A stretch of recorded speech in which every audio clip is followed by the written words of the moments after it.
Namaste, Jai Bhagat. I heard many people saying that it's Muhammad Ali Jinnah who created Pakistan. I beg to differ. Muhammad Ali Jinnah, did he really wanted Pakistan? Did he ever support two-nation theory? Did he ever support two-nation theory? There were people those days in All India Muslim League group who were keeping many proposals of two-nation theory, including the South Indian two-nation theory, which is called the Latif scheme. Latif was teaching in Osmania University and English literature, if I'm not wrong. So even he had a two-nation theory, and there are many who put this two-nation theory forward. And Jinnah never supported it. Just he even did not like the name Pakistan. I'll tell you one incident. He even did not like the term Pakistan, because the term Pakistan was coined by Rahmat Ali. Rahmat Ali is from Punjab, Hoshiarpur, Punjab. Incidentally, the same Hoshiarpur village from where Devanand is born. Our film star Devanand. Fantoosh movie, if you think. He was born from Hoshiarpur, and he also studied in Lahore University. Devanand did his honours in English from Lahore University before he is going to Mumbai to try his luck in films. So Rahmat Ali is also from Hoshiarpur. He also studied in Punjab University, Lahore, and then afterwards he got a job as an accountant of a Zamindar. And through the Rahmat's efficiency, the Jamindar made a large profit.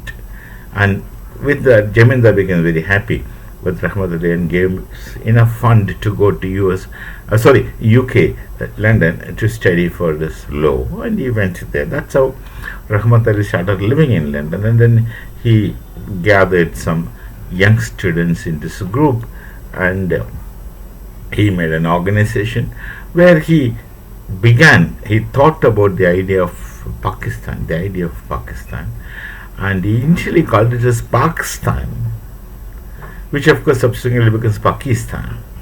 The influence of Persian in Urdu, he called it as Pakistan. Then he went even to the extent of not only coining the name of Pakistan, he designed a flag for Pakistan in Rahmat Ali's term.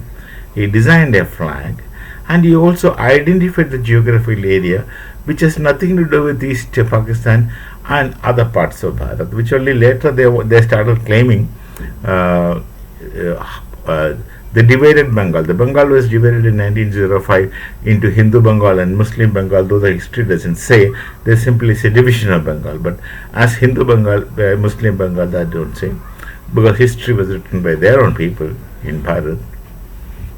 So Rahmat Ali neglected Bengal, which was divided in 1905. And incidentally, Bengal was divided in 1905, and in 1906, with the help of the Nawab of Dhaka, they formed All India Muslim League. Because many people have requested Syed Ahmad Khan that we should have a separate political party parallel to Congress party. He was in for it or out for it, but he was not. He was reluctant to explicitly accept. That's a different story. Now, this Rahmat Ali had coined the expression of Pakistan. Jinnah detested the name. Jinnah did not like that name. Jinnah is not from Punjab. Jinnah is fundamentally Gujarati. He is from Junagadh, Gujarat. Like Firoz Jahangir Khan, who married Indira Priyadarshini. So Junagadh. Gujarat, Junagadh. And Jinnah did not like it. One instance, I'll say, interestingly, there was a writer in Punjab who used to write under an assumed name, a Punjabi. He used to write, prolific writer. Why he used the word assumed name, pen name, instead of using his own name is just because he was a government servant. What job he had, I forget. He was a government servant, and he was scared, he was afraid that the rules of government wouldn't permit him to write freely. So he used the name a Punjabi to write. His original name was Mia Kifayat Ali Khan. And this Mia Kifayat Ali Khan, who writes under the assumed name A Punjabi, wrote a book. The partition is actually boiling at that time. Wrote a book, Pakistan. Pakistan. Then the another person from a Nawab from Gujarat, the Nawab of Mandod. The Nawab of Mandod promised that Mia Kifayat Ali Khan, look, I'll publish your book. He's rich. He would publish his book. And before publishing, Nawab of Mandod writes a letter to Muhammad Ali Jinnah, and most probably must have sent the copy of that book, Pakistan. Nawab of Mandod must have thought that will make Jinnah very happy. Jinnah was a prominent leader then. He left Congress because of Nehru's insult. Why Jinnah left Congress is because of Nehru's insult. Must have sent to Jinnah, and Jinnah immediately sends a telegram to Nawab of Mandod and says only this: use any other name for that book except that Pakistan. Use any other name except Pakistan for that book. That's it. You publish it. You spend money on publishing it. Let Mia Kifayat Ali Khan write it under the name of whatever. But don't keep the name Pakistan. So he detested the name Pakistan because he was not in support of two-nation theory. All people were very enthusiastic about two-nation theory, but most likely Jinnah must have been a real good visionary to understand that this Pakistan, if it becomes a reality, is going to be a semblance of mistakes. They can't coexist. There will continue to be internal problems between them. Jinnah did not subscribe to the view of Muhammad Iqbal that Islam is a unity. Iqbal says Islam is a unity, a polity, and an authority for all Muslims to follow. That is the position of Muhammad Iqbal. He must have subsequently changed it, but we are unfortunate that the last moment interview, which was scheduled with Muhammad Iqbal after partition, could not take place because the journalist, for some reasons, could not reach him to conduct the interview. Otherwise, it was scheduled and planned. Some other thoughts would have come out if it got published. Many things got published, many things got suppressed. Even Rahmat Ali, after Pakistan became a reality, he was the first person who really thought of Pakistan, came back to live in Pakistan, but then it appears Jinnah sent him out, deported, and Rahmat Ali had to live and die in England. He aspired for Pakistan. He kept the name Pakistan. He designed the flag for Pakistan. He designed the geographical area of Pakistan. Obviously, neglecting Southeast, all other places. He kept only almost roughly the similar area of Pakistan today. He kept. He wanted mostly Punjab because himself used to be a Punjabi. Iqbal was a Punjabi. Now, that's the time. There was a time when All India Muslim League was powerful. Punjabis had no good say in it. It's the Urdu-speaking Muslims were dominating. After partition, the Urdu-speaking Muslims became refugees and became Muhajirs, helpless, hapless, jobless, and unwanted.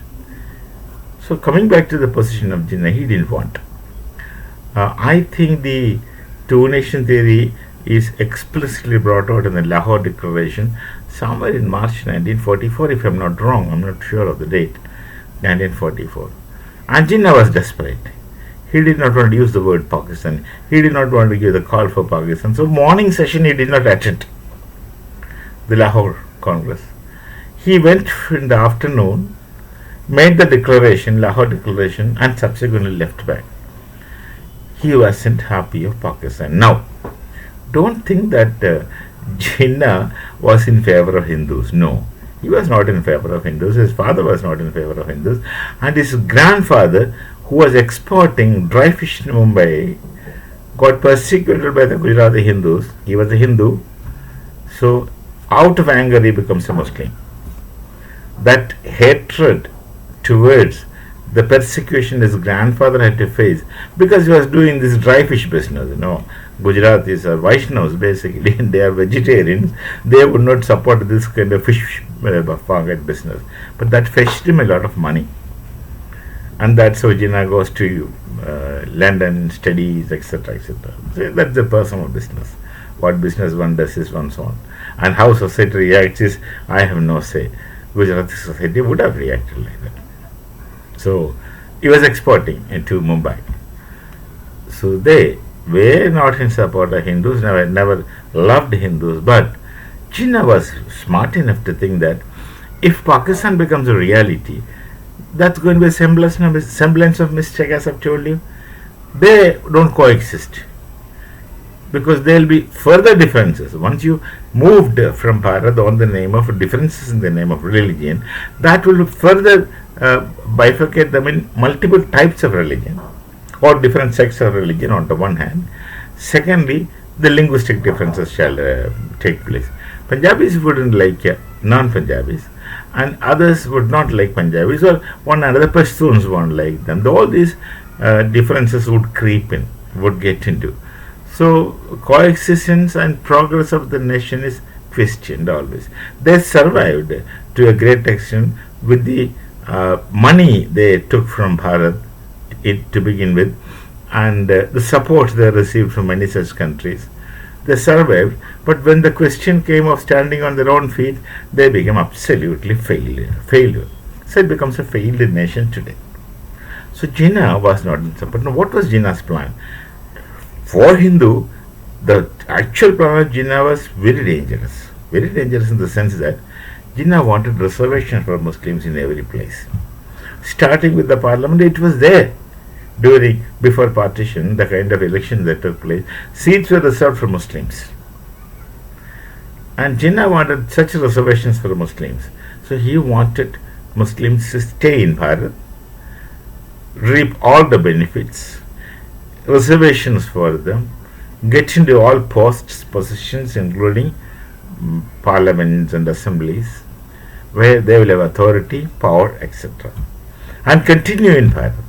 And Jinnah knew one more thing, that the population of Muslims will explode in time. Given facilities, they will do whatever kind, they will earn money. They are good traders, Muslims. Of course, not so good in front of Gujaratis, but still, traders. Gujarati Muslims are Gujaratis, but good traders. They will be rich enough, and they will have the support from many other unexpected sources. I mean, expected but unexpected sources, and they will multiply. There were no restrictions on population, there were no restrictions on getting married, having so many children, which I needn't tell you, know it very well for yourselves directly. So the population will explode in no time. Maybe in 20-25 years' time, the population of Muslims will overtake the populations of Hindus, and it can become an Islamic nation. This must have been, Jinnah never spoke it explicitly, but it must have been the thought of Jinnah in his private life, and he was upset and angry with the other Muslim League leaders who wanted to go away from Bharat as two nation. Bhai Pramanand, the Hindu scholar, Hindu leader, says we are happy that they separated. They went away. Otherwise, they would have destroyed, overpopulated themselves and destroyed our nation. Many such people. There are many such people in Hindu leaders who were happy that they have gone. But then they did not go completely. We did not use the time to ask everyone to go and then not to form Indian Union Muslim League. See, the All India Muslim League was formed in 1906 in Dhaka for two nations and separate political party, etc. And after partition, the same All India Muslim League leaders who stayed back in Bharat without going to Pakistan, for whatever reasons, they made Indian Union Muslim League. That they are not living, but living in Bharat. And today, that becomes a kind of, not all, but a kind of separate existence within a nation, It can. Not even really like that, but there's a possibility that this can be used by someone else for this kind of a experiment or end. So Jinnah never wanted a separate nation. Jinnah wanted to live in Bharat and continue here with authority, rights, and power. So we'll meet again with some other thought. Till then, Namaste, Jai Bharat, Jai Shri Ram.